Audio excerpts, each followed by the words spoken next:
Sihin Lalaki. Kwento ni Virgilio S. Almario. Guhit ni Hubert B. Fuscio.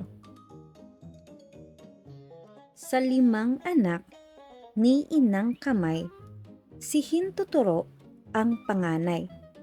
At dahil mahilig magturo, laging guro sa paglalaro. Kung may hinahanap o naliligaw, si Hintuturo rin ang pinagtatanungan. Si Hinlalato naman ang pinakamatangkad, kaya sa larong basketball ay sikat. Pinakamalakas pa sa sumping, kaya laging pinakamagaling.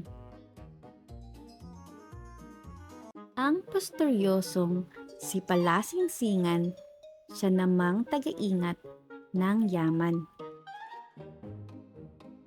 At ang bunsong si Kalingkingan, ang masipag nilang utos-utusan.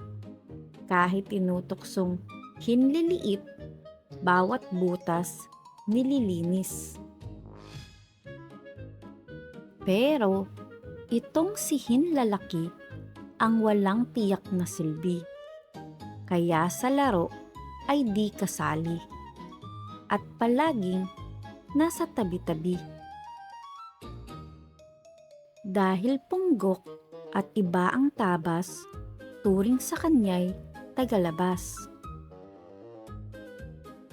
Minsan, ang lakas ni Hinlalato sa pagbuhat ng poste ay napasubo.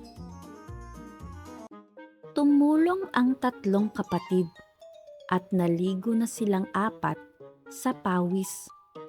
Pero ang poste di matinag-tinag at talaga yatang pagkabigat-bigat. Sumaklolo si Hinlalaki at biglang gumaan ang poste. Kaya ngayon, sinasabi, walang mabigat na poste pagkatulong si Hinlalaki.